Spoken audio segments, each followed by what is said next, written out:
ಇವತ್ತಿನ ಕಾರ್ಯಕ್ರಮದಲ್ಲಿ ಪ್ರಥಮವಾಗಿ ಹಲವಾರು ಶೋಷಿತ ವರ್ಗದ ಸಮಾಜಕ್ಕೆ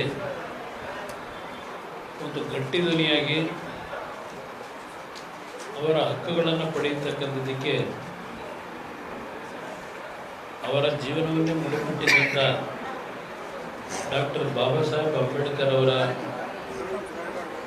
ಜನ್ಮ ದಿನಾಚರಣೆಯನ್ನು ಈ ದಿನ ಎಲ್ಲರೂ ಪಕ್ಷದ ಕಚೇರಿಯಲ್ಲಿ ಅತ್ಯಂತ ಅರ್ಥಗರ್ಭಿತವಾಗಿ ಮಾಡಬೇಕು ಅಂತಕ್ಕಂಥದ್ದು ಎಲ್ಲರ ಅಭಿಪ್ರಾಯ. ಅದರ ಜೊತೆಯಲ್ಲಿ ಕಳೆದ 5ನೇ ತಾರೀಕು ದೇಶದಲ್ಲಿ ಒಂದು ಹಸಿರು ಕ್ರಾಂತಿಯನ್ನು ತಂದಂಥವರು ಮತ್ತು ಒಂದು ಬಾರಿ ಜನತಾದಳದಿಂದ ಪ್ರಧಾನಮಂತ್ರಿಯ ಅಭ್ಯರ್ಥಿಯಾಗಿ ಘೋಷಣೆ ಮಾಡಿ ಚುನಾವಣೆಗೆ ಹೋದಂಥದ್ದು ಅವರ ನಾಯಕತ್ವದಲ್ಲಿ ಬಾಬು ಜಗಜೀವನ್ ರಾಮ್ ಅವರ ನೇತೃತ್ವದಲ್ಲಿ. ಈಗಾಗಲೇ ಅವರ ಒಂದು ಜನ್ಮ ದಿನಾಚರಣೆಯನ್ನು ಕಳೆದ 5ನೇ ತಾರೀಕು ತಾವೆಲ್ಲರೂ ನೆರವೇರಿಸಿದ್ದೀರಿ.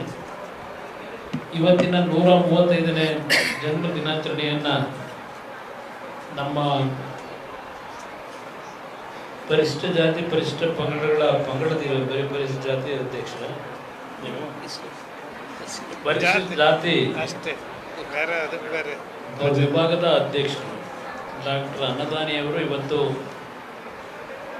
ನಮ್ಮ ಕೋರ್ ಕಮಿಟಿಯ ಅಧ್ಯಕ್ಷರಾಗಿರ್ತಕ್ಕಂಥ ಕೃಷ್ಣಾರೆಡ್ಡಿ ಅವರ ಜೊತೆಯಲ್ಲಿ ಮತ್ತು ನಮ್ಮ ಮಾಜಿ ವಿಧಾನ ಪರಿಷತ್ತಿನ ಸದಸ್ಯರು ಕೃಷ್ಣಪ್ಪನವರು ಇದ್ದಾರೆ. ಹಾಲಿ ವಿಧಾನ ಪರಿಷತ್ತಿನ ಸದಸ್ಯರುಗಳು ದೇವರಾಯಗೌಡರು ಮತ್ತು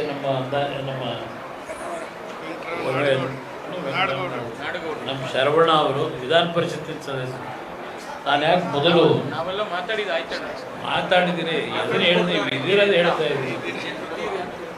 ಏಕೆಂದರೆ ವಿಧಾನ ಪರಿಷತ್ತಿನ ಸದಸ್ಯರನ್ನ ಕೊನೆಗೆ ಹೇಳ್ತಾರೆ ಅಂತಕ್ಕಂಥದ್ದು ಒಂದು ಭಾವನೆ ಇದೆಯಲ್ಲ, ಅದಕ್ಕೋಸ್ಕರ ಮೊದಲು ನಿಮ್ಮದು ಹೇಳಿ ನಂತರ ನಮ್ಮ ರಾಜುಗೌಡರು ಇದ್ದಾರೆ ವಿಧಾನಸಭೆ ಸದಸ್ಯರು, ಅಲ್ಲಿದ್ದ ನಾಡಗೌಡರು ಮಾಜಿ ಸಚಿವರಿದ್ದಾರೆ, ಹಲವಾರು ಪಕ್ಷದ ನಾಯಕರುಗಳು ಇಲ್ಲಿ ವೇದಿಕೆ ಮೇಲಿದ್ದಾರೆ.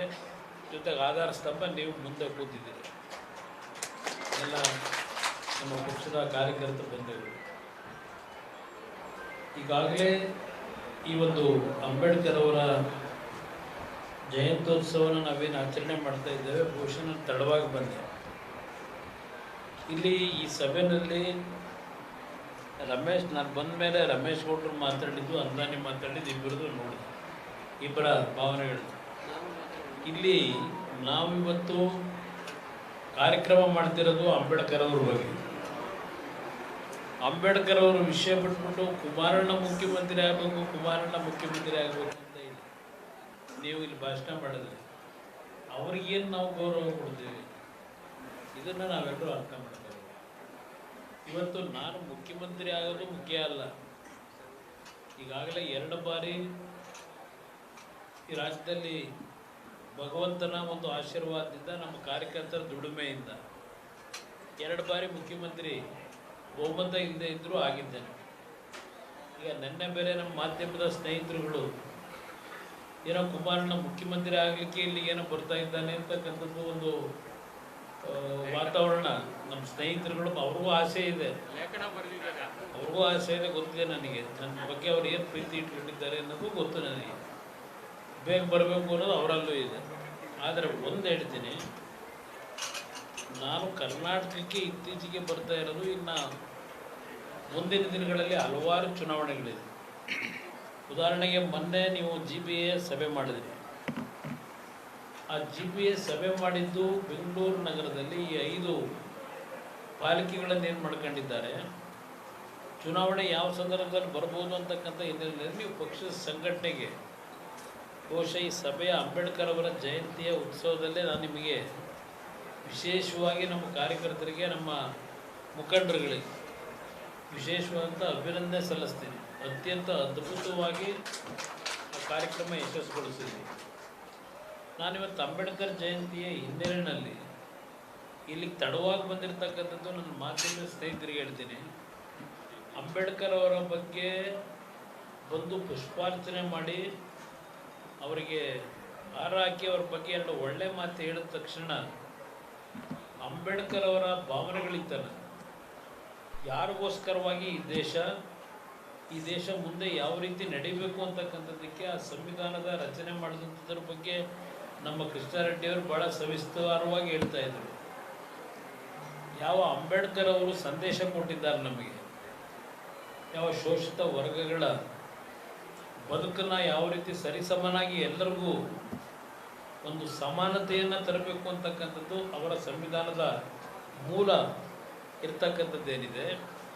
ನಾನು ಈ ಸಭೆಗೆ ಬರೋದಕ್ಕಿಂತ ಮುಂಚೆ ಬಹುಶಃ ನನ್ನ ಮನೆ ಹತ್ತಿರ ಕೆಲವರು ಇದ್ದವರು ಬಂದಿದ್ದೀರಿಲ್ಲ, ಈಗ ಸುಮಾರು 2 ಗಂಟೆಗಳ ಕಾಲ ರಾಜ್ಯದ ಹಲವಾರು ಪ್ರದೇಶಗಳಿಂದ ಬಂದಂಥ ಆ ಬಡವರ ಕಷ್ಟಗಳನ್ನು ಕೇಳ್ತಕ್ಕಂಥದ್ದಕ್ಕೆ ಅಲ್ಲಿ ನಾನು ಏನು ಸಮಯ ಕಳೆದಿದ್ದೇನೆ, ಆ ಸಮಯ ಕಳೆದಿರ್ತಕ್ಕಂಥದ್ದು ಅಂಬೇಡ್ಕರ್ ಅವರು ನಮಗೇನು ಸಂದೇಶ ಕೊಟ್ಟಿದ್ದಾರೆ ಅದನ್ನು ಅರ್ಥಪೂರ್ಣವಾಗಿ ಕೆಲಸ ಮಾಡಬೇಕು ಅನ್ನೋ ದೃಷ್ಟಿಯಿಂದ ಮೊದಲು ಆ ಒಂದು ಬದುಕನ್ನು ಕಟ್ಟಬೇಕು ಅಂತಕ್ಕಂಥದ್ದಕ್ಕೆ ಶ್ರಮ ಪಟ್ಟಿರ್ತಕ್ಕಂಥ ಬಡವರು ಬಂದು ಅವ್ರ ಕಷ್ಟ ಏನು ಹೇಳ್ಕೊಳ್ಳಿಕ್ಕೆ ಬಂದರು.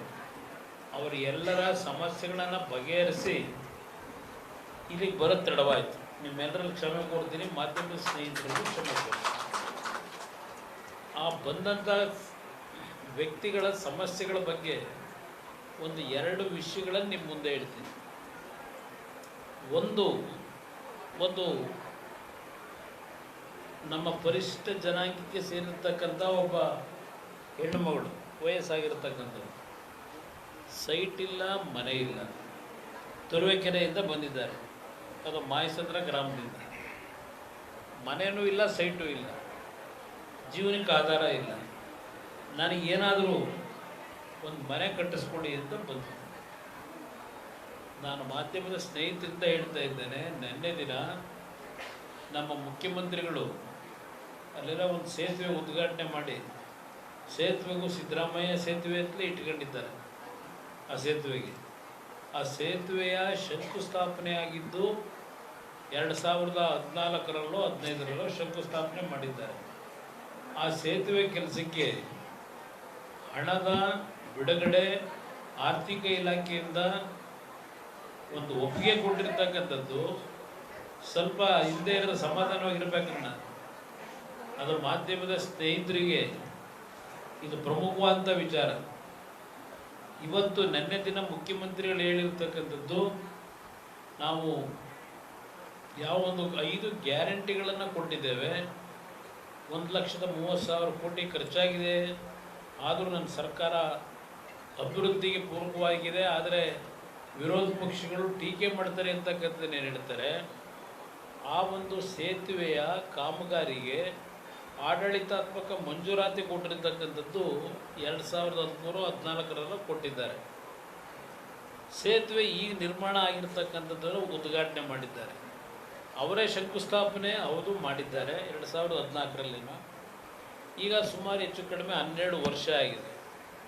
12 ವರ್ಷ ಆದಮೇಲೆ ಆ ಸೇತುವೆ ಒಂದು 20-30 ಹಳ್ಳಿಗೆ ಅನುಕೂಲ ಆಗ್ತದೆ. ಅದು ಸಿದ್ದರಾಮಯ್ಯವರೇ ಮಾಡಿದ್ದಾರೆ ಅಂತಕ್ಕಂಥದ್ದಕ್ಕೆ ಅವ್ರ ಹೆಸರನ್ನ ಪಾಪ ಮುಗ್ಧ ಜನ ಇಟ್ಟಿದ್ದಾರೆ. ಅವ್ರ ಹೆಸರನ್ನ ಪ್ರತಿಮೆನೂ ಪಾಪ ಅನಾವರಣ ಮಾಡಿದ್ದಾರೆ. ಒಳ್ಳೆಯದು, ಸಂತೋಷ. ಈಗ ನಾನೊಂದು ಉದಾಹರಣೆ ಕೊಡ್ತೀನಿ. ಸಿದ್ದರಾಮಯ್ಯ ಕ್ಷೇತ್ರದಲ್ಲೇ ಅವರ ಚಾಮುಂಡೇಶ್ವರಿ ಕ್ಷೇತ್ರದಲ್ಲಿ ಒಂದು ಸಾಗರಕಟ್ಟೆ ಅಂತ ಒಂದು ಗ್ರಾಮ, ಸಾಗರಕಟ್ಟೆಯಿಂದ KR ನಗರಿಗೆ ಒಂದು ರಸ್ತೆ ಇದೆ. ಅದು ಕಾವೇರಿಯ ಬ್ಯಾಕ್ ವಾಟರ್ ಇರ್ತಕ್ಕಂಥ ಒಂದು ಭಾಗ. ಅಲ್ಲಿ 2006 ನಾನು ಮುಖ್ಯಮಂತ್ರಿ ಇದ್ದಾಗ ಸಾಗರಕಟ್ಟೆಯಿಂದ KR ನಗರಕ್ಕೆ ಡೈರೆಕ್ಟಾಗಿ ಒಂದು ಸೇತುವೆ ನಿರ್ಮಾಣ ಮಾಡಿದ್ದೇವೆ ಸಿದ್ದರಾಮಯ್ಯ ಕ್ಷೇತ್ರದಲ್ಲಿ. ಇಲ್ಲಿ ಆ 14ರಲ್ಲಿ ಆ ಸೇತುವೆ ಕಾಮಗಾರಿಗೆ ಶಂಕುಸ್ಥಾಪನೆ ಮಾಡಿದ್ರು. ಅವತ್ತು ಹಣ ಆ ಸಂದರ್ಭದಲ್ಲೇ ಬಿಡುಗಡೆ ಮಾಡತಕ್ಕಂಥ ತೀರ್ಮಾನ ಆಡಳಿತಾತ್ಮಕವಂತ ಮಂಜೂರಾತಿ ಆರ್ಥಿಕ ಇಲಾಖೆಯನ್ನು ತಗೊಂಡಿದ್ದಾರೆ. ಆ ದುಡ್ಡು ಇವತ್ತಿನ ಈ 3 ವರ್ಷದ ಸರ್ಕಾರದಲ್ಲಿ ಕೊಟ್ಟಿರೋ ದುಡ್ಡಲ್ಲ. ಅದು ಏನು ಸರ್ ತಿಪ್ಪೇಸ್ವಾಮಿ ಅವರೇ, ಈ 3 ವರ್ಷದ್ದಲ್ಲ, ಹಳೇ ಆಡಳಿತಾತ್ಮಕವಂತ ಮಂಜೂರಾತಿ 10 ವರ್ಷದಿಂದ. ಈಗ ನನ್ನ ಇಲಾಖೆಯಲ್ಲಿ ಇವತ್ತು ಆ ಬ್ರಿಡ್ಜ್ ಕಟ್ಟಿದ್ದೇವೆ ಅಂತಾರೆ, ಅಭಿವೃದ್ಧಿಗೆ ಅದನ್ನು ತೋರಿಸ್ತಾರೆ. ಈಗ ನಾವು ಅಭಿವೃದ್ಧಿನಲ್ಲಿ ಎಲ್ಲೂ ಕುಂಠಿತವಾಗಿಲ್ಲ, ನಾವು ಚೆನ್ನಾಗಿದ್ದೇವೆ, ಸದೃಢವಾಗಿ ಅಂತೆ. ಆದರೆ ಅವರ ಸದೃಢತೆ ಹಳೆ ಕಾಲದ್ದು. ಈಗಿನ 3 ವರ್ಷದ ಗ್ಯಾರಂಟಿ ಜೊತೆಗೆ ಈ ಕಾರ್ಯಕ್ರಮ ಕೊಟ್ಟಿರೋದಲ್ಲ. ಇವತ್ತು ಅವ್ರು ಏನು ಕಾರ್ಯಕ್ರಮ ಮಾಡ್ತಾರೆ, ಹಲವಾರು ಕಾರ್ಯಕ್ರಮಗಳು ಹಿಂದಿನ ಸರ್ಕಾರಗಳಲ್ಲಿ ನಡೆದಿರ್ತಕ್ಕಂಥದ್ದು ಇವರು ಉದ್ಘಾಟನೆ ಮಾಡ್ತಾರೆ. ಅದೊಂದು ಭಾಗ ಇರಲಿ, ಅದು ಭಾಳ ಹೇಳಕ್ಕೆ ಹೋಗೋಲ್ಲ. ಮಾಧ್ಯಮ ಸ್ನೇಹಿತರಿಂದ ಕ್ಲಾರಿಫಿಕೇಶನ್ ಕೊಟ್ಟೆ ಅಷ್ಟೇ. ಮುಖ್ಯಮಂತ್ರಿಗಳು ಇದೇನೋ BJPಯವ್ರನ್ನ ಮಹಾನ್ ಸುಳ್ಳುಗಾರರು ಅಂತಲೇ ಭಾಷಣ ಮಾಡೋರು. ಯಾರು ಮಹಾನ್ ಸುಳ್ಳುಗಾರರು ಅಂತಕ್ಕಂಥ ಆತ್ಮಪಟ್ಟು ನೋಡ್ಕೋಬೇಕು ಅವರು. ಇಲ್ಲಿ ಬೆಳಗ್ಗೆ ನಾನು ಆ ಒಂದು ಪರಿಷ್ಠ ಜಾತಿಗೆ ಸೇರತಕ್ಕಂಥ ಒಂದು ಹೆಣ್ಣು ಮಗಳು ಮನೆ ಮುಂದೆ, ಇದು ಸಾವಿರಾರು ಜನ ಬರ್ತಾರೆ ಎವ್ರಿಡೇ ನನ್ನ ಮುಂದೆ, ಇಂಥ ಒಂದು ಸಮಸ್ಯೆ ಇರ್ತಕ್ಕಂಥವ್ರು. ಇನ್ನೊಂದು ಹೆಣ್ಣು ಮಗಳು ಇಲ್ಲೆಲ್ಲೋ ಗೊರಗುಂಟೆಪಾಳ್ಯದಲ್ಲೂ ಎಲ್ಲೋ ಇರೋದು. ಆ ಹೆಣ್ಣು ಮಗಳ ಪರಿಸ್ಥಿತಿ ಯಾವುದೋ ಕಾವೇರಿ ಹಾಸ್ಪಿಟ್ಲ್ ಅಂತ ಯಾವುದೋ ಒಂದು ಹಾಸ್ಪಿಟ್ಲ್ ಇದೆಯಲ್ಲ, ಇಲ್ಲೆಲ್ಲೋ ಈ ಕಡೆ ಇದೆ ಅಲ್ವಾ, ಇದೆಲ್ಲ ತಂದಿದ್ರು. ಗಂಡ ಸಣ್ಣ ಕೆಲಸದಲ್ಲಿದ್ದ, ಪ್ರಾಬ್ಲಮ್ ಆಗಿ ಆ ಲಂಗ್ಸ್ನಲ್ಲಿ ನೀರು ಕಟ್ಕೊಂಡು ಮತ್ತು ಲಿವರ್ ಸ್ವಲ್ಪ ಸಮಸ್ಯೆ ಆಗಿ ಈಗ 29 ಲಕ್ಷ ಖರ್ಚು ಮಾಡಿದ್ದಾಳೆ. 29 ಲಕ್ಷ. 2 ಮಕ್ಕಳಿದ್ದಾವೆ, ಸಣ್ಣ ಮಕ್ಕಳು, ಈಗಲೂ ಗರ್ಭಿಣಿ. 29 ಲಕ್ಷ ಖರ್ಚಾಗಿದೆ. ನನಗೆ ಆ ಅಮ್ಮನ ಪರಿಸ್ಥಿತಿ ನೋಡಿ ಕೇಳಿದೆ, 29 ಲಕ್ಷ ಅದು ಎಲ್ಲಿ ಅಡ್ಜಸ್ಟ್ ಮಾಡಿದೆ? ಒಂದು ನಿಮಿಷ ಹಿಂದೆ ಕೇಳ್ಕೋಬೇಕ್ರಿ ನಾನು. ಇವತ್ತು ರಾಜ್ಯ ಯಾವ ರೀತಿ ಇದೆ, ಸಿದ್ದರಾಮಯ್ಯರು ಹೇಳ್ತಾರಲ್ಲ, 2,000 ರೂಪಾಯಿ ಕೊಟ್ಟ ತಕ್ಷಣ ಏನೆಲ್ಲ ಸುಪ್ಪತ್ತಿಗೆರಿದ್ದಾರೆ ಅಂತ ಹೇಳಿ, ಆ 29 ಲಕ್ಷ ಎಲ್ಲಿ ಅಡ್ಜಸ್ಟ್ ಮಾಡಿದೆ? ಸ್ವಂತ ಮನೆ ಇದೆಯಾ ಅಂತ ಕೇಳಿದೆ. ಸ್ವಂತ ಮನೆಯೂ ಇಲ್ಲ, ಎಲ್ಲೆಲ್ಲೋ ಸಾಲ ಮಾಡ್ಕೊಂಡು 29 ಲಕ್ಷ ಖರ್ಚಾದರೂ ಗಂಡ ಇನ್ನೂ ಹಾಸ್ಪಿಟ್ಲಲ್ಲೇ ಸುಲಭವಾಗಿ ಜೀವ ಸಿಗುತ್ತೆ ಅನ್ನೋದು ಕೇಳಿದೆ. ಡಾಕ್ಟ್ರ್ ಏನು ಹೇಳ್ತಾರಮ್ಮ ಅಂತ ಹೇಳಿ, ಇಲ್ಲ ಏನೋ ಒಂದು ಆಸೆ ಹೆಚ್ಚು ಕಡಿಮೆ ಆದರೆ ಏನಪ್ಪ ಮಾಡೋದು, ನಮ್ಮ ಗಂಡನ ಉಳಿಸ್ಕೋಬೇಕು ಅಂತ ಹೇಳಿ ಇನ್ನೂ ಆ ಹೆಣ್ಣು ಮಗಳು ಬೀದಿ ಅಲಿತಾ ಇದ್ದಾಳೆ. ಆ ಹಿನ್ನೆಲೆಯಲ್ಲಿ ಇವತ್ತು ನನ್ನ ಮನೆಗೆ ಬಂದು ಅದೆಲ್ಲ ಬಿಲ್ಲೆಲ್ಲ ಕೊಟ್ಟು ನೋಡಿದಾಗ ಅವಳ ಪರಿಸ್ಥಿತಿನ ಎಂಥವ್ರಿಗೂ ಕರಳು ಕಿತ್ತು ಬರ್ತದೆ. ಆ ನೋಡಿದ್ರೆ ಸೀನ್ನ. ಇದು ರಾಜ್ಯ ಆಳ್ತಕ್ಕಂಥವ್ರು ಈ ವಿಧಾನಸೌಧ ಇದು ಹೇಳಿದ್ನಲ್ಲ, ನಮ್ಮ ಅಂದಾನೆ ವಿಧಾನಸೌಧ 3ನೇ ಮಾಡಿ AC ರೂಮಲ್ಲಿ ಕೂತ್ಕೊಂಡು ನಾವು ಕಾರ್ಯಕ್ರಮ ಘೋಷಣೆ ಮಾಡೋದ್ರಿಂದ ಇವತ್ತು ರಾಜ್ಯದಲ್ಲಿ ಸಮಸ್ಯೆ ಬಗೆಹರಿಯಲ್ಲ. ಇವತ್ತು ಬಗೆಹರಿಯೋದು ಒಬ್ಬ ಮುಖ್ಯಮಂತ್ರಿ ಆದವರು ಒಂದು ಸಣ್ಣ ಹಳ್ಳಿಗಳಲ್ಲೂ ಭೇಟಿ ಕೊಟ್ಟು ಅವ್ರ ಜೊತೆ ಕೂತು ಚರ್ಚೆ ಮಾಡಿ ಏನು ಸಮಸ್ಯೆ ಊರುಗಳಲ್ಲಿ ಏನೇನಿದೆ, ಸಹಾಯ ಬೇಕು ಅಂತ ಇದು ಆಡಳಿತ ನಡೆಸ್ತಕ್ಕಂಥವ್ರು ಮೊದಲು ಆ ಆಡಳಿತ ಯಾವ ರೀತಿ ಇರಬೇಕು ಅನ್ನೋದನ್ನು ತಿಳ್ಕೋಬೇಕು. ಆಗ ನಿಜವಾಗ್ಲೂ ಡಾಕ್ಟರ್ ಬಾಬಾ ಸಾಹೇಬ್ ಅಂಬೇಡ್ಕರ್ ಅವರು ನಾವೇನು ಪುಷ್ಪಾರ್ಚನೆ ಮಾಡ್ತೀವಲ್ಲ, ಅದು ಅವ್ರಿಗೆ ನಿಜವಾದ ಗೌರವ ಸಲ್ಲಿಸ್ದಾಗೆ ಅನ್ನೋದು ನನ್ನ ಅಭಿಪ್ರಾಯ. ಅಲ್ಲೆಲ್ಲ ವಿಧಾನಸೌಧ ಮುಂಭಾಗದಲ್ಲಿ ಪ್ರತಿಮೆ ನಿಲ್ಲಿಸಿದ್ದೀವಿ. ಆ ಪ್ರತಿಮೆಗೆ ಹಾರ ಹಾಕಿ ನಾವೊಂದು ಸುಮ್ಮನೆ ಕಾರ್ಯಕ್ರಮ ಮಾಡಿ ಬಂದ್ರೆ ಆಯಿತಾ? ಮುಖ್ಯಮಂತ್ರಿಯಾಗಿ ಇವತ್ತು ರಾಜ್ಯದಲ್ಲಿ ಯಾವ್ಯಾವ ರೀತಿಯ ಸಮಸ್ಯೆಗಳಿದೆ ಲಕ್ಷಾಂತರ ಉದಾಹರಣೆ ಕೊಡಬಲ್ಲೆ. ಮೊನ್ನೆ ಮೈಸೂರಿನಲ್ಲಿ ನಡೆದಂಥದ್ದು ಬಹುಶಃ ವಾಟ್ಸಪ್ಪಲ್ಲಿ ಕೆಲವರು ನೋಡಿದ್ದೀರಿ ನೀವು. 2 ಕಾಲಿಲ್ಲ ಆ ಹೆಣ್ಮಗಳಿಗೆ, 2 ಕಾಲು ಕಟ್ ಮಾಡಿದ್ದಾರೆ. ಗಂಡನಿಗೆ KSRTC ಬಸ್ಸು ಆಕ್ಸಿಡೆಂಟ್ ಆಗಿ ಒಂದು ಕಾಲು ಅವನು ಕಳ್ಕೊಂಡವನೇ. ಬಾಡಿಗೆ ಮನೇಲವ್ರೆ, ಬಾಡಿಗೆ ಮನೆಯಿಂದ ಖಾಲಿ ಮಾಡಿಸೋದಕ್ಕೆ ಆ ಮನೆ ಓನರು ಮನೆ ಬಿಡಿ ಅಂತಾರೆ. ಯಾವನೊಬ್ಬ ಹುಡುಗ ಹೋಟ್ಲಲ್ಲಿ ಮಾಡಿ ಕೆಲಸ ಮಾಡೋನು ಒಂದು ವಿಡಿಯೋ ಮಾಡೋರೆ. ನೀವು ಯಾರಾದರೂ ಇದನ್ನು ನೋಡಿದವರು ಕುಮಾರಣ್ಣವ್ರ ಗಮನಕ್ಕೆ ತನ್ನಿ ಕುಟುಂಬದ ಸಮಸ್ಯೆನ ಅಂತ ಹೇಳಿ. ಬೆಳಗ್ಗೆ ಮನೆ ಹತ್ರ ಬಂದಿದ್ರು. ಇದೆ ಅದೇ ಪರಿಶಿಷ್ಟ ಜಾತಿ ಇದು. ಮನೆ ಇಲ್ಲ ಅಂತ ಇದೆ. ಬೆಳಗ್ಗೆ ಅರ್ಜಿ ಕೊಟ್ಟಿರೋದು ಮಾಯಸಂದ್ರ, ಒಂದು ಏನಾದರೂ ಸಹಾಯ ಮಾಡಿ ಒಂದು ಮನೆ ಕಟ್ಟಿಸ್ಕೊಡಿ ಅಂತೇಳಿ. ಇದು ನಾನು ಯಾಕೆ ನಮ್ಮ ಮಾಧ್ಯಮದ ಸ್ನೇಹಿತರಿಗೆ ಹೇಳಿದೆ, ಇವರು ರಾಜ್ಯದ ಮುಖ್ಯಮಂತ್ರಿಗಳು ಹೇಳ್ತಾರಲ್ಲ, ಎಲ್ಲ ಏನೋ ಮಾಡಿಬಿಟ್ಟಿದ್ದೀವಿ ನಾವು, ಕೇಂದ್ರ ಸರ್ಕಾರಕ್ಕಿಂತ GDPನಲ್ಲಿ ಅವರು 7 ಪಾಯಿಂಟ್ ಒಂದರಲ್ಲಿ ಅವರೇ 6 ಪಾಯಿಂಟ್ ಸಮಥಿಂಗಲ್ಲಿ, ನಾನು ಅವ್ರಿಗಿಂತ ಜಾಸ್ತಿ 8 ಪಾಯಿಂಟ್ ಸಮಥಿಂಗಲ್ಲಿದ್ದೀನಿ ಇದೆಲ್ಲ ಹೇಳ್ತಾರೆ. GDP ಎಲ್ಲ ನೋಡೋದು. ನಾನು 2 ಬಾರಿ ಮುಖ್ಯಮಂತ್ರಿಯಾಗಿ ಕೆಲಸ ಮಾಡಿದ್ದೀನಿ. GDP ಮೇಲೆ ರಾಜ್ಯದ ಅಭಿವೃದ್ಧಿಯನ್ನು, ರಾಷ್ಟ್ರದ ಅಭಿವೃದ್ಧಿಯನ್ನು ನಾವು ಲೆಕ್ಕಾಚಾರ ಮಾಡಲಿಕ್ಕೆ ಸಾಧ್ಯ ಇಲ್ಲ, ಸರ್ಟಿಫಿಕೇಟ್ ಕೊಡಲಿಕ್ಕಾಗಲ್ಲ. ಕೆಲವು ನಿಜಾಂಶಗಳನ್ನು, ಸತ್ಯಾಂಶಗಳನ್ನು ಹೇಳಲಿಕ್ಕಾಗೋದಿಲ್ಲ. ನನಗೆ ಈ ದೇಶದಲ್ಲಿ ಈಗಾದಂಥ ಒಂದು 20 ವರ್ಷದ ಅನುಭವದಲ್ಲಿ ಎಲ್ಲಿದ್ದೇವೆ ನಾವು, ಹೇಗಿದ್ದೇವೆ ಅಂತಕ್ಕಂಥದ್ದನ್ನು ಭಾಷಣ ಮಾಡೋದು ಬೇರೆ. ಆದರೆ ನಿಜವಾದಂಥ ಗ್ರೌಂಡ್ ರಿಯಾಲಿಟಿ ಏನಿದೆ ಅದನ್ನು ಇವತ್ತು ನಾವು ಸತ್ಯ ಹೇಳಲಿಕ್ಕೆ ಹೋದರೆ ವಿಲನ್ಗಳಾಗ್ಬಿಡ್ತೀವಿ. ಆ ದೃಷ್ಟಿಯಿಂದ ಕೆಲವು ಸತ್ಯ ನಾವು ಹೇಳಲಿಕ್ಕಾಗೋದಿಲ್ಲ. ಆದರೆ ಪ್ರಪಂಚ ಏನಿದೆ ಅಂತಕ್ಕಂಥದ್ದನ್ನು ಅರಿತುಕೊಂಡಿದ್ದೇವೆ. ಇವತ್ತು ಬಾಬಾ ಸಾಹೇಬ್ ಅಂಬೇಡ್ಕರ್ ಅವರ ಒಂದು ದಿನಾಚರಣೆಯನ್ನು ನೀವೇನು ಆಚರಣೆ ಮಾಡ್ತಾ ಇದ್ದೀರಿ, ನನ್ನ ಕಾರ್ಯಕರ್ತರಿಗೆ ಮನವಿ ಮಾಡ್ತಕ್ಕಂಥದ್ದು, ಇವತ್ತು ಕರ್ನಾಟಕದಲ್ಲಿ ಬಾಬಾ ಸಾಹೇಬ್ ಅಂಬೇಡ್ಕರ್ ಅವರ ಸಂವಿಧಾನದಲ್ಲಿ ಯಾವ್ಯಾವ ಆರ್ಟಿಕಲ್ಗಳಲ್ಲಿ ಏನೇನು ಈ ದೇಶದ ಪ್ರತಿಯೊಬ್ಬ ಪ್ರಜೆಗೆ, ನಾಗರಿಕನಿಗೆ ಏನು ಹಕ್ಕಿದೆ ಅಂತಕ್ಕಂಥದ್ದನ್ನು ಹಕ್ಕನ್ನು ಜಾರಿಗೆ ತರಬೇಕು. ಆ ತರ್ತಕ್ಕಂಥದ್ದು ಪ್ರಾಮಾಣಿಕವಾಗಿ ತರಬೇಕು ಅಂದರೆ ಒಂದು ಒಳ್ಳೆಯ ನಾಯಕತ್ವದ ಆಡಳಿತದ ಅವಶ್ಯಕತೆ ಇದೆ.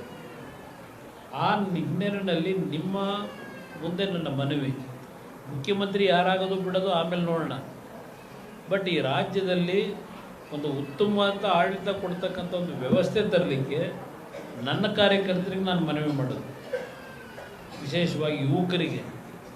ಇವತ್ತು ಯುವಕರ ಪರಿಸ್ಥಿತಿಗಳು ಗೊತ್ತು ನನಗೆ. ಬೆಳಗ್ಗೆ ಎದ್ದರೆ 50 ಜನ ನಿಂತಿರ್ತೀರಿ, ತಂದೆ ತಾಯಿ ನಿಮ್ಮನ್ನು ಓದಿಸಿರ್ತಾರೆ, computer science, mechanical engineer, civil engineer, ITI, diploma, ಹೀಗೆ ಹಲವಾರು ರೀತಿ ಓದಿರ್ತೀರಿ. ದಿವಸಕ್ಕೆ 50 ಜನ 100 ಜನ ಮನೆ ಹತ್ರ ಬರ್ತೀರಿ. ನಾನು ಮನೆ ಹತ್ರ ಬಂದಂಥವ್ರನ್ನ ಮಾಧ್ಯಮ ಸ್ನೇಹಿತರಿಗೆ ಹೇಳೋದು, ಅರ್ಜಿನ ತಗೊಂಬಿಟ್ಟು ಹಾಗೆ ವಾಪಸ್ ಕಳಿಸಲ್ಲ. ಸಾಧ್ಯವಾದ ಮಟ್ಟಿಗೆ ಯಾರಿಗೆ ಹೇಳಿ ಅವರಿಂದ ಕೆಲಸ ಮಾಡಿಸಬೇಕು. ಫೋನ್ ಮಾಡಿ, ಫೋನ್ ತೆಗೆದುಕೊಂಡು ಫೋನ್ ಮುಖಾಂತರ ಅವ್ರಿಗೆ ಮನವಿ ಮಾಡಿ. ನನ್ನ ಒಂದು ಮನವಿ ಬೇರೆ ಥರ, ನಾನು ಮನವಿ ಮಾಡ್ತಕ್ಕಂಥ ವಿಧಾನವೇ ಬೇರೆ. ಅದಕ್ಕೆ ಆ ಒಂದು ನಾನು ಮಾಡ್ತಕ್ಕಂಥ ಭಾಷೆ, ನನ್ನ ಪ್ರೆಸೆಂಟೇಷನಲ್ಲಿ ಭಾಳ ಜನ ಅಯ್ಯೋ ಸರ್ ನೀವು ಈ ಥರ ಹೇಳ್ಬೇಡಿ, ಕಳಿಸ್ಕೊಡಿ, ನಾವೇನಾದರೂ ಸಹಾಯ ಮಾಡ್ತೀವಿ, ಈ ಭಾವನೆಯನ್ನು ವ್ಯಕ್ತಪಡಿಸ್ತಾರೆ. ದುರಹಂಕಾರದಲ್ಲಿ ನಾನೇನೋ ಒಂದು ದೊಡ್ಡ ಮಟ್ಟದಲ್ಲಿ ಅಧಿಕಾರದಲ್ಲಿದ್ದೀನಿ ಅಂತ ಹೇಳಿ ನಾವು ಮಾತಾಡಿದಾಗ ನಮ್ಮ ಹತ್ರ ಬಂದು ಏನೋ ಒಂದು ಉಪಯೋಗ ಪಡ್ಕೊಳ್ಳೋಕೆ ಬರ್ತಕ್ಕಂಥವ್ರಿಗೆ ಉಪಯೋಗ ಬರಲ್ಲ. ಇದೆಲ್ಲ ನನ್ನ ಅನುಭವ ಆಗಿದೆ. ಇವತ್ತು ನನ್ನ ಕಾರ್ಯಕರ್ತರಿಗೆ ಒಂದು ಶಪಥ ಮಾಡಿ, ಅಂಬೇಡ್ಕರ್ ಅವರು, ಬಾಬು ಜಗಜೀವನ್ ರಾಮ್ ಅವರ ಫೋಟೋ ಇಲ್ಲೇನಿಟ್ಟು ಅವ್ರಿಗೆ ಗೌರವ ಸಲ್ಲಿಸ್ತಾ ಇದ್ದೀರಿ. ಆ ಗೌರವ ಈ ರಾಜ್ಯದಲ್ಲಿ, ನಾನು ದೇಶದ ಆಮೇಲೆ ಮಾತಾಡೋಣ, ಈ ರಾಜ್ಯದಲ್ಲಿ ಅವರಿಗೆ ಗೌರವ ತರ್ತಕ್ಕಂಥ ನಿಟ್ಟಿನಲ್ಲಿ ಈ ಸಂವಿಧಾನಕ್ಕೆ ಒಂದು ಜೋಬಲ್ಲಿ ಇಟ್ಕೊಂಡು ಓಡಾಡೋದ್ರೇನು ಉಪಯೋಗ ಬರಲ್ಲ. ಜೋಬಲ್ಲಿ ಇಟ್ಕೊಂಡು ಪ್ರತಿನಿತ್ಯ ಒಂದು ಸಣ್ಣದೊಂದು ಡೈರಿ ಇಟ್ಕೊಂಡ್ಬಿಟ್ಟು ಆ ಕೆಂಪು ಒಂದು ಇದಾಕಿ ನೋಡಿ ಸಂವಿಧಾನ ಅಂತೇಳಿ ಪಾರ್ಲಿಮೆಂಟ್ನಲ್ಲಿ ಎಲ್ಲ ಹಿಡ್ಕೊಂಡು ನಿಂತಿರ್ತಾರೆ. ಅದರಿಂದ ಅಂಬೇಡ್ಕರಿಗೆ ಗೌರವ ತರೋಕ್ಕಾಗಲ್ಲ, ಅದರಿಂದ ಸಂವಿಧಾನವನ್ನು ರಕ್ಷಣೆ ಮಾಡೋಕ್ಕೂ ಆಗಲ್ಲ. ಇವತ್ತು ಸಂವಿಧಾನಕ್ಕೆ ಒಂದು ಗೌರವ ದೊರಕಬೇಕಾದರೆ ಇವತ್ತು ನಮ್ಮ ದೇಶದ ಸಂವಿಧಾನ ಬಹುಶಃ ವರ್ಲ್ಡಲ್ಲೇ ಎಲ್ಲೂ ಇಲ್ಲ ಅಂಥ ಒಂದು ಸಂವಿಧಾನ ರಚನೆ ಮಾಡಿದ್ದಾರೆ ಅಂಬೇಡ್ಕರ್ ಅವರು. ಅದಕ್ಕೆ ನಾವು ಅವರಿಗೆ ಚಿರಋಣಿಗಳಾಗಿರ್ಬೇಕು ನಾವು. ಆ ಹಿನ್ನೆಲೆಯಲ್ಲಿ ಇವತ್ತು ನಾನು ನಿಮಗೆ ಮನವಿ ಮಾಡೋದು, ತಾವು ಇಲ್ಲೆಲ್ಲ ರಮೇಶ್ ಗೌಡ ಹೇಳ್ತಿದ್ದಲ್ಲ, 1 ಗಂಟೆ ಈ ರಾಜ್ಯದ ಭವಿಷ್ಯಕ್ಕೋಸ್ಕರವಾಗಿ ನಮ್ಮ ಪಕ್ಷದ ಕಾರ್ಯಕರ್ತರು ಪ್ರಾಮಾಣಿಕರಿದ್ದೀರಿ, ನಿಷ್ಠಾವಂತರಿದ್ದೀರಿ, ಎಲ್ಲ ಒಂದು ಕಡೆ ಮೈ ಮರೀತೀರಿ. ನಾನು ವಿಶೇಷವಾಗಿ ನನ್ನ ಸಹೋದರಿಯರು, ತಾಯಂದರು ಕೂತಿದ್ರಿ, ನಿಮಗೆ ವಿಶೇಷವಾಗಿ ಮನವಿ ಮಾಡ್ತೇನೆ. ಯಾವ ದೇವೇಗೌಡರು ಈ ದೇಶದಲ್ಲಿ ಮಹಿಳೆಯರಿಗೆ ಇವತ್ತು ಆದ್ಯತೆ ಕೊಡಬೇಕು, ಮೀಸಲಾತಿ ಕೊಡಬೇಕು ಅಂತ ಹೇಳಿ ಸುಮಾರು 30 ವರ್ಷಗಳಿಂದ ಶ್ರಮಪಟ್ಟರು. 30 ವರ್ಷಗಳಿಂದ ನಮ್ಮ ಲೀಲಾಕ್ಕ ಅವ್ರು ಬಂದಿಲ್ಲ ಇಲ್ಲಿ, ನಮ್ಮ ತಾಯಿ ಅವ್ರನ್ನ ಡೆಲ್ಲಿಗೆ ಕಳಿಸಿದ್ರು. ಒಂದು 25 ಜನ ನಿಯೋಗನ ಆಗಿರಲಿಲ್ಲ. ಅವ್ರು ಪ್ರಧಾನಮಂತ್ರಿಗಳಾಗಿ ಅದು ಮೂವ್ ಮಾಡಿದ್ರು. ಅದು ಹಲವಾರು ರೀತಿಯಲ್ಲಿ ಬೆಳವಣಿಗೆ ಆಗಿದೆ. ಅದು ಯಾರ ಬಗ್ಗೆಯೂ ನಾವೀಗ ಚರ್ಚೆ ಮಾಡೋಕ್ಕಾಗೋದಿಲ್ಲ, ಯಾವ್ಯಾವ ಸಂದರ್ಭದಲ್ಲಿ ಏನೇನಾಗಿದೆ ಅಂತ ಹೇಳಿ ವಿಷಯ ಗೊತ್ತಿದೆ. ಆದರೆ ನಾವೀಗ ಮಾತಾಡೋ ಪರಿಸ್ಥಿತಿ ಇಲ್ಲ. ಏನೋ ಸದ್ಯ ಈ ನರೇಂದ್ರ ಮೋದಿಯವರ ನಾಯಕತ್ವದಲ್ಲಿ ಇವತ್ತೇನು ಮಹಿಳೆಯರಿಗೆ 33% ಮೀಸಲಾತಿ 2029 ಪಾರ್ಲಿಮೆಂಟ್ ಚುನಾವಣೆಗೆ 42 ಕ್ಷೇತ್ರ ನಮ್ಮ ರಾಜ್ಯದಲ್ಲಾಗುತ್ತೆ. ಲೋಕಸಭೆಗೆ 42ರಲ್ಲಿ 33% ಹೆಣ್ಣು ಮಕ್ಕಳಿಗೆ ಅವಕಾಶ ಇದೆ. ಇವತ್ತು ಮುಂದಕ್ಕೆ ಇಂಥ ಒಂದು ವಾತಾವರಣ ನಿರ್ಮಾಣ ಆಗ್ತಿದೆ. ನಮ್ಮ ಪಕ್ಷದಲ್ಲಿ ಮಹಿಳೆಯರ ಸಂಖ್ಯೆ ಕಡಿಮೆ ಇದೆ. ಭಾಳ ಜನ ಕೆಲಸ ಮಾಡಬೇಕು ಅಂತ ಬರ್ತೀರಿ, ಆದರೆ ಸರಿಯಾದ ರೀತಿ ಪ್ರೋತ್ಸಾಹ ಇಲ್ಲದೆ ನಿಮ್ಮಲ್ಲೇ ಸ್ವಲ್ಪ ಒಡಕುಗಳು ಮಾಡ್ಕೊಂಡು ಒಬ್ಬೊಬ್ಬರು ಬೇಜಾರು ಮಾಡ್ಕೊಂಡು ಮನೆಗೆ ಸೇರ್ಕೋತೀನಿ. ನಾನು ನಮ್ಮ ಮಹಿಳಾ ಕಾರ್ಯಕರ್ತರಿಗೂ ಹೇಳ್ತಕ್ಕಂಥದ್ದು, ದಯವಿಟ್ಟು ಇವತ್ತಿನಿಂದಲೇ 2029ಕ್ಕೆ ರೆಡಿ ಮಾಡ್ಕೊಳ್ಳಿಕ್ಕೆ ನಾವು ಎಲ್ಲಿ ಹುಡ್ಕೊಂಡು ಹೋಗೋದು? ನಾವು ಹುಡ್ಕೋದು ಯಾರೋ MLA ಮಗನೋ, ಈಗ ನಾನು ಹೆಂಡ್ತಿನ MLA ಮಾಡೋದು 2 ಸಲ, ಆ ರೀತಿ ಹುಡ್ಕೊಂಡು ಹೋದರೆ ನೀವು ದುಡಿಮೆ ಮಾಡಿ ಏನು ಉಪಯೋಗ? ಮಹಿಳೆಯರಿಗೆ ಅವಕಾಶ ಇವತ್ತೇನು ದೊರಕ್ತಾ ಇದೆ, 116 ಏನೋ MLA ಕಾನ್ಸ್ಟಿಟ್ಯೂನ್ಸಿ ಬರ್ತದೆ ನಿಮಗೆ ಕರ್ನಾಟಕದಲ್ಲಿ. ಅವತ್ತು ನೀವು ಮಹಿಳೆಯರನ್ನ ಟಿಕೆಟ್ ಕೊಡಬೇಕಾದ್ರೆ ಹುಡುಕಾಡಬೇಕು, ಆ ಪರಿಸ್ಥಿತಿ ಇತ್ತು. ಈಗ ಡಿಮ್ಯಾಂಡ್ ಇಲ್ಲ ನಿಮಗೆ, ಮಾತಾಡ್ಸಲ್ಲ ಯಾರನ್ನೂ. ಆ ಪರಿಸ್ಥಿತಿ ಬಂದ ಮೇಲೆ ರಿಸರ್ವೇಷನ್ನು ನಾವು ನಿಮ್ಮ ಮನೆಗೆ ಬಂದು ಕೈಕಾಲು ಕಟ್ಟಬೇಕು ಮಹಿಳೆಯರ ಹತ್ರ, ಕ್ಯಾಂಡಿಡೇಟ್ ಆಗಮ್ಮ ಅಂತೇಳಿ. ಆ ಪರಿಸ್ಥಿತಿ ಮುಂದಿನ ದಿನಗಳಲ್ಲಿ ದೇವೇಗೌಡರ ಹೋರಾಟದ ಹಿಂದಿನ 30 ವರ್ಷದ ಪ್ರತಿಫಲ ಇವತ್ತೇನು ಬರ್ತಿದೆ. ಕರ್ನಾಟಕದಲ್ಲಿ ಮೊದಲನೇ ಬಾರಿಗೆ ದೇಶದ ಇತಿಹಾಸದಲ್ಲಿ ಮಹಿಳೆಯರಿಗೆ 33% ನಮ್ಮ ಸ್ಥಳೀಯ ಸಂಸ್ಥೆಗಳಲ್ಲಿ ಅವ್ರು ಕೊಟ್ಟಂಥದ್ದು, ಮತ್ತಿನ್ನು ಅಧ್ಯಕ್ಷರು ಉಪಾಧ್ಯಕ್ಷ ಸ್ಥಾನಕ್ಕೆ ಮೀಸಲಾತಿ ಕೊಟ್ಟಂಥದ್ದು ದೇವೇಗೌಡರು ತಂದಂಥ ಕಾರ್ಯಕ್ರಮ. ಅವತ್ತು ಭಾಳ ವಿರೋಧ ಇತ್ತು. ಅದೆಲ್ಲ ತಿರಸ್ಕಾರ ಮಾಡಿ ಯಾವುದಕ್ಕೂ ಅಧಿಕಾರ ಇದೆಯೋ ಬಿಡೋದು ನಾನು ಮಾಡಲೇಬೇಕು ಅಂತೇಳಿ ಕರ್ನಾಟಕದಲ್ಲಿ ಜಾರಿಗೆ ತಂದರು. ಅವತ್ತಿಂದ ಮಹಿಳೆಯರು ಒಂದು ಗೌರವ ಸಿಗ್ತಕ್ಕಂಥ ಸ್ಥಳೀಯ ಸಮಿತಿಯಲ್ಲಿ ನಡೀತಾ ಇದೆ ಸಂಸ್ಥೆಗಳಲ್ಲಿ. ಇಂದ ಇವತ್ತು ನಾನು ವಿಶೇಷವಾಗಿ ನಿಮ್ಮ ಒಂದು ಬಡಾವಣೆಗಳಲ್ಲಿ ಹೆಚ್ಚಿನ ಸಂಖ್ಯೆಯಲ್ಲಿ ಮಹಿಳೆಯರ ಸಂಘಟನೆಯನ್ನು ಮಾಡ್ತಕ್ಕಂಥದ್ದು. ಕಾಂಗ್ರೆಸ್ಸು BJP ಸ್ವಲ್ಪ ಜಾಸ್ತಿ ಓಡಾಡ್ತಾರೆ. ನಮ್ಮಲ್ಲಿ ದೇವೇಗೌಡರು ಮುಕ್ತವಾದಂಥ ರೀತಿಯಲ್ಲಿ ಮಹಿಳೆಯರಿಗೆ ಹೆಚ್ಚಿನ ಆದ್ಯತೆ ಕೊಡಬೇಕು ಅಂತೇಳಿ ಒಂದು 30 ವರ್ಷದಲ್ಲೂ ಪ್ರತಿ ಸಭೆಗಳಲ್ಲೂ ಹೇಳ್ತಕ್ಕಂಥದ್ದು ನೋಡಿದ್ದೀರಿ. ನೀವು ದಯವಿಟ್ಟು ನಿಮ್ಮ ಸ್ನೇಹಿತರುಗಳು ಯಾರೇ ಇದ್ದರೂ ಪಕ್ಷಕ್ಕೆ ಇವತ್ತು ಈ ರಾಜ್ಯದ ಭವಿಷ್ಯಕ್ಕೆ, ಇದು ಕುಮಾರಣ್ಣನ ಭವಿಷ್ಯ ಅಲ್ಲ, ಕುಮಾರಣ್ಣನ ಭವಿಷ್ಯ ಮುಗಿದೋಗಿದೆ. ರಾಜ್ಯಕ್ಕೆ ಒಂದು ಭವಿಷ್ಯ ನಿರ್ಮಾಣ ಮಾಡಲಿಕ್ಕೆ ನಿಮ್ಮಗಳ ಒಂದು ದುಡಿಮೆ, ನಮ್ಮ ಯುವಕರಿಗೂ ಹೇಳ್ತಕ್ಕಂಥದ್ದು, ನನ್ನ ತಂಗಿಯರಿಗೂ ಹೇಳ್ತಕ್ಕಂಥದ್ದು, ನಿಮ್ಮಗಳ ದುಡಿಮೆ ಇವತ್ತು ಈ ರಾಜ್ಯದಲ್ಲಿ ಜನ ನೋಡ್ತಾ ಇದ್ದಾರೆ.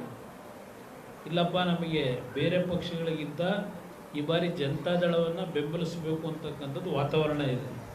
ನಾನು ನೋಡ್ತಾ ಇದ್ದೀನಿ ಹಳ್ಳಿಗಳ ಕಡೆ ಹೋದಾಗ. ಆ ವಾತಾವರಣ ಯಾವಾಗ ನಮಗೆ ಓಟಾಗಿ ಪರಿವರ್ತನೆ ಆಗ್ತದೆ? ನಿಮ್ಮ ದುಡಿಮೆಯಿಂದ. ಈಗ ಮೊನ್ನೆ ನೀವು ಬೆಂಗಳೂರಿನಲ್ಲಿ ಸಭೆ ಮಾಡಿದ್ರಲ್ಲ, ನಾವೇನು ಬರಲಿಲ್ಲ, ನೀವುಗಳೇ ಕಾರ್ಯಕರ್ತರ ಸಭೆಗಳು ಮಾಡಿದ್ರಿ 28 ವಿಧಾನಸಭಾ ಕ್ಷೇತ್ರದಲ್ಲಿ, ನೀವುಗಳೇ ಜವಾಬ್ದಾರಿ ತಗೊಂಡ್ರಿ. ಬಹುಶಃ ನಾನು ರಾಜಕಾರಣಕ್ಕೆ ಬಂದ ದಿನದಿಂದ ಬೆಂಗಳೂರಿನಲ್ಲಿ ಹಲವಾರು ಸಭೆಗಳನ್ನು ಬೆಂಗಳೂರಿಗೆ ಸ್ಥಿಮಿತವಾಗಿ ನಡೆದಿರ್ತಕ್ಕಂಥದ್ದು ನೋಡಿದ್ದೀನಿ. ಈ ಬೆಂಗಳೂರಿನ ಕಾರ್ಯಕ್ರಮ ಬಹುಶಃ ಅದು ಒಂದು ಹೊಸ ದಾಖಲೆ ನಿರ್ಮಾಣ ಮಾಡಿದ್ರಿ ಅವತ್ತಿನ ಸಭೆನ. ಅದರಿಂದ ನಿಮಗೆ ಶಕ್ತಿ ಇದೆ. ಆ ಶಕ್ತಿಯನ್ನು ಈ ರಾಜ್ಯದಲ್ಲಿ ಒಂದು ಉತ್ತಮವಾದ ಅಂಬೇಡ್ಕರ್ ಅವರು ಪ್ರತಿಪಾದನೆ ಮಾಡಿದಂಥ ಅವತ್ತಿನ ಅವರ ಕನಸೇನಿದೆ ಅದು ನಿಜಕ್ಕೂ 100ಕ್ಕೆ 100% ಇಂಪ್ಲಿಮೆಂಟ್ ಆಗಲಿಕ್ಕೆ ನಿಮ್ಮ ದುಡಿಮೆ ಮಾಡಿದ್ರೆ ಇಡೀ ರಾಜ್ಯದಲ್ಲಿ ನಾನು ಹೇಳ್ತೀನಿ, ಇವತ್ತು ನೀವು ಮಾಡೋದ್ರಿಂದ ನಿಜವಾದ ಅಂಬೇಡ್ಕರ್ ಅವರಿಗೆ ಗೌರವ ಸಲ್ಲಿಸ್ತಾ ಇದ್ದೀನಿ. ಇವತ್ತು ನಾನು ಅಂಬೇಡ್ಕರ್ ಬಗ್ಗೆ, ಅವರ ಚರಿತ್ರೆ, ಅವರ ಉದಾಹರಣೆಗಳು, ಅವರು ಯಾವ ರೀತಿ ಅವರ ನೋವು ಪಟ್ಟಿದ್ದಾರೆ, ಯಾವ ರೀತಿ ಅವರು ಗಾಂಧೀಜಿಯವ್ರ ಜೊತೆಲಿ ಹಲವು ಬಾರಿ ಭಿನ್ನಾಭಿಪ್ರಾಯಗಳಿತ್ತು, ನೆಹರು ಜೊತೆ ಏನು ಭಿನ್ನಾಭಿಪ್ರಾಯ ಇತ್ತು, ಇವೆಲ್ಲ ಬೇರೆ ಚರ್ಚೆ ಮಾಡೋಕ್ಕೆ ಹೋಗಲ್ಲ. ಇವತ್ತು ಪತ್ರಿಕೆಗಳು ತೆಗೆದ್ರೆ ಪುಟಗಟ್ಟಲೆ ಅದೆಲ್ಲ ವಿಷಯಗಳಿದೆ, ಎಲ್ಲ ಪತ್ರಿಕೆಯಲ್ಲೂ ಇದೆ, ಬರೆದಿದ್ದಾರೆ ರೈಟಪ್ಗಳು. ಅದನ್ನೆಲ್ಲ ನಾನು ಇಲ್ಲಿ ರಿಪೀಟ್ ಮಾಡೋಕ್ಕೆ ಹೋಗೋದಿಲ್ಲ. ಅದರ ಒಂದು ನಿಮ್ಮಲ್ಲಿ ಹೇಳೋದು, ಅಂಬೇಡ್ಕರ್ ಅವರು ನಿಜವಾದ ಗೌರವ ತರಬೇಕು ಅಂದರೆ ಇವತ್ತು ಈ ರಾಜ್ಯ ಪ್ರಥಮ, ನಾನು ರಾಷ್ಟ್ರದ ಆಮೇಲೆ ಮಾತಾಡೋಣ, ತೊಂದರೆ ಇಲ್ಲ. ಆದರೆ ರಾಜ್ಯದಲ್ಲಿ ಇವತ್ತು ನಮ್ಮ ಮುಂದೆ ಇರತಕ್ಕಂಥ ಅಗ್ನಿ ಪರೀಕ್ಷೆ ಹೋರಾಟ, ಆ ಹೋರಾಟದಲ್ಲಿ ಜನ ನಿಮ್ಮ ಕೈ ಹಿಡಿತಾರೆ. ನಮ್ಮ ಹೆಣ್ಮಕ್ಳಿಗೂ ಹೇಳ್ತಕ್ಕಂಥದ್ದು, ಕೆಲವು ಕ್ಷೇತ್ರಗಳಲ್ಲಿ ಪ್ರಾಮಾಣಿಕವಾಗಿ ನೀವು ದುಡಿಮೆ ಮಾಡ್ತಕ್ಕಂಥದ್ದು ನಿಮ್ಮನ್ನು ನೀವು ತೊಡಗಿಸ್ಕೊಳ್ಳಿ, ಅನುಕೂಲ ಆಗ್ತದೆ. ಲೀಡರ್ಗಳ ಹಿಂದೆ ಸುತ್ತೋದು ಪತ್ತೋದು ಬೇರೆ ವಿಷಯ. ನಿಮ್ಗೆ ಏನಾದರೂ ಸಮಸ್ಯೆಗಳಿದ್ದರೆ ನೇರವಾಗಿ ತಿಪ್ಪೇಸ್ವಾಮಿಯವ್ರ ಜೊತೆ ಪಕ್ಷದ ಕಚೇರಿಯಲ್ಲಿ, ಇಲ್ಲ ನಾನು ಹಲವಾರು ಬಾರಿ ಬರ್ತೀನಿ. 20ನೇ ತಾರೀಕು ಮೇಲೆ ವಾರದಲ್ಲಿ 1 ದಿವಸ 2 ದಿವಸ ನಾನು ಕರ್ನಾಟಕದಲ್ಲೇ ಇರ್ತೀನಿ. ಅಂದರೆ ಕರ್ನಾಟಕದಲ್ಲಿರೋದು ನಮ್ಮ ಮಾಧ್ಯಮ ಸ್ನೇಹಿತರಿಂದ ಮನವಿ ಮಾಡೋದು, ಪಕ್ಷ ಸಂಘಟನೆ ಬಗ್ಗೆ ನನ್ನ ಪಾರ್ಟಿ ಅಧ್ಯಕ್ಷ, ಇನ್ನು ಚುನಾವಣಾ ವರ್ಷ ಪ್ರಾರಂಭ ಆಗ್ತದೆ. ನಾನು ಡೆಲ್ಲಿಯಲ್ಲಿ ಕೂತ್ಕೊಂಡು ಇಡೀ ದೇಶ ನೋಡೋಕ್ಕೆ ಹೋಗಿ, ಕರ್ನಾಟಕ ಮೊದಲು ನಮ್ಮ ಕರ್ಮಭೂಮಿ, ಇದನ್ನು ಸರಿಪಡಿಸಬೇಕು ಅನ್ನೋ ದೃಷ್ಟಿಯಿಂದ ಬರ್ತಿದ್ದೀನಿ. ಮುಖ್ಯಮಂತ್ರಿ ಈಗಾಗಲೇ 2 ಬಾರಿ ಆಗೋಗಿದ್ದೀನಿ. 3ನೇ ಬಾರಿ ಆಗಬೇಕು ಅಂದರೆ ಅದೇನು ನನ್ನ ಕೈಲಿಲ್ಲ, ರಾಜ್ಯದ ಜನ ಭಗವಂತ. ಆದರೆ ನನ್ನ ಕರ್ತವ್ಯ ನಾನು ಮಾಡಬೇಕಲ್ಲ, ಇದೆಯಲ್ಲ. ಕೃಷ್ಣ ಅರ್ಜುನನ್ಗೆ ಹೇಳ್ತಾನೆ, ನಿನ್ನ ಕೆಲಸ ನೀನು ಮಾಡು, ಫಲಾಫಲ ಇರೋ ತನಕ ನಿನ್ನ ಕರ್ಮ ದೇವ್ರಿಗೆ ಬಿಡು ಅಂತ ಹೇಳಿ. ಆ ರೀತಿ ಇಲ್ಲಿ ಇವತ್ತು ಈ ರಾಜ್ಯಕ್ಕೆ ಆಕಸ್ಮಿಕವಾಗಿ ರಾಜಕಾರಣಕ್ಕೆ ಬಂದಿದ್ದೇವೆ. JDS ಪಕ್ಷ, ನಾನು ಮನಸ್ಸಿನಿಂದ ಹೇಳ್ತಾ ಇದ್ದೀನಿ, ಇವತ್ತು ಈ ರಾಜ್ಯಕ್ಕೆ ಏನಾದರೂ ಒಳ್ಳೆಯದಾಗಬೇಕು ಅಂದರೆ ಅದು ಬರೀ ಹಳ್ಳಿಗಲ್ಲ, ಈವನ್ ಬೆಂಗಳೂರು ನಗರಕ್ಕೂ ಒಳ್ಳೆಯದಾಗಬೇಕು ಅಂದರೆ JDS ಅನಿವಾರ್ಯ ಈ ದೇಶಕ್ಕೆ, ಕರ್ನಾಟಕಕ್ಕೆ. ಆ ನಿಟ್ಟಿನಲ್ಲಿ ನಿಮ್ಮ ಕೆಲಸ ಇರಲಿ. ಭಾಳ ಜನ ಸೇರಿದ್ದೀರಿ ಇವತ್ತು. ಬಹುಶಃ ಅಂಬೇಡ್ಕರ್ ಜಯಂತಿ ಇಷ್ಟು ದೊಡ್ಡ ಮಟ್ಟದಲ್ಲಿ ಸಂಖ್ಯೆಯಲ್ಲಿ ನಡೀತಾ ಇರತಕ್ಕಂಥದ್ದು ಇದೇ ಮೊದಲನೇ ಬಾರಿ ನಡೆಸ್ತಾ ಇದ್ದೀರಿ. ನಿಮಗೆಲ್ಲ ಒಳ್ಳೆಯದಾಗಲಿ. ಅಂಬೇಡ್ಕರ್ ಅವರ ಸಂದೇಶನ ನಾವೆಲ್ಲ ಪಾಲನೆ ಮಾಡೋಣ ಜೀವನದಲ್ಲಿ. ಎಲ್ರಿಗೂ ಭಗವಂತ ಒಳ್ಳೇದು ಮಾಡಲಿ. ನಾನು ನಮಸ್ಕಾರ. ದಯಮಾಡಿ ಯಾರು ಎದ್ದೇಳಬೇಡ. ಹಾಗೇನೆ ಆದಿತ್ಯ ವಿದ್ಯಾರ್ಥಿ ಘಟಕದ ಅಧ್ಯಕ್ಷರಾಗಿ ನಮ್ಮ ಆದಿತ್ಯ ಅವ್ರನ್ನ ಈ ಕಡೆ ಬರೋಣ.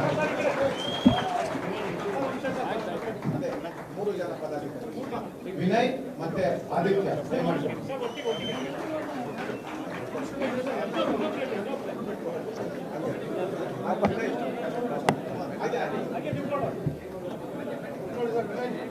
ಆದಿತ್ಯ ಬನ್ನಿ.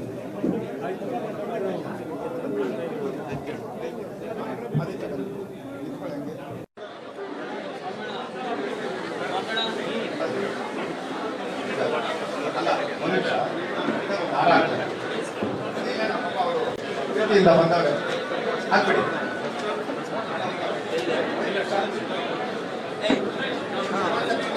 ಕೂತ್ಕೋ.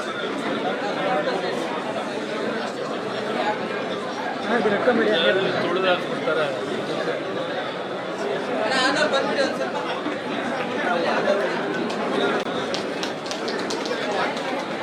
ಮೊಬೈಲ್ ಸ್ವಲ್ಪ ಕೈ ಅಣ್ಣ.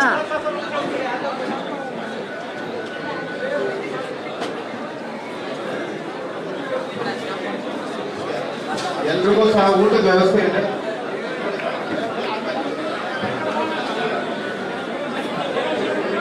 ದಯಮಾಡಿ ಎಲ್ಲ ನಮ್ಮ ಮಾಧ್ಯಮದ ಸ್ನೇಹಿತರಿಗೆ ಊಟದ ವ್ಯವಸ್ಥೆ ಇದೆ. ದಯಮಾಡಿ ತಾವೆಲ್ಲ ಊಟವನ್ನು ಮಾಡಿ ತೆರಳಬೇಕು. ಆಮೇಲೆ ಕಾರ್ಯಕರ್ತರಿಗೆಲ್ಲ ಊಟ ಇದೆ. ಅವರು ಅವಾಗ ಹೇಳಿದ್ರು.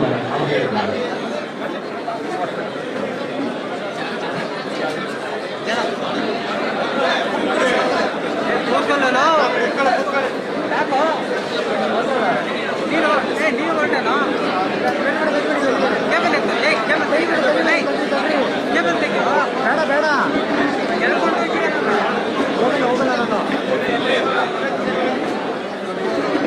ದಯಮಾಡಿ ಅಣ್ಣ ಆದರೂ ಎಲ್ಲ ದಯಮಾಡಿ ಒಂಚೂರು ಹಾಗೆ ಬನ್ನಿ. ನಟರಾಜ್ ಈಗ ಬನ್ನಿ. ದಯಮಾಡಿ ಇಲ್ಲಿರ್ತಕ್ಕಂಥವ್ರೆಲ್ಲ ದಯಮಾಡಿ ಸ್ವಲ್ಪ ಈ ಕಡೆ ಬನ್ನಿ.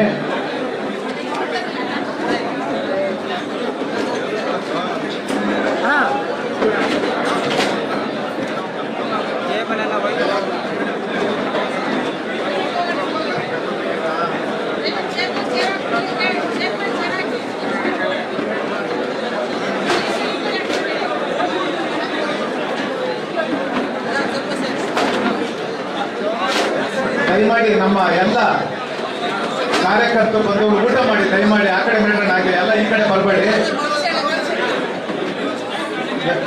ನಡಿಯೋಣ, ನಡೀರಿ ದಯವಿಟ್ಟು. ಮಾಧ್ಯಮದವರಿಗೆ ದಯಮಾಡಿ ಒಂಚೂರು ಜಾಗ ಮಾಡಿ. ದಯಮಾಡಿ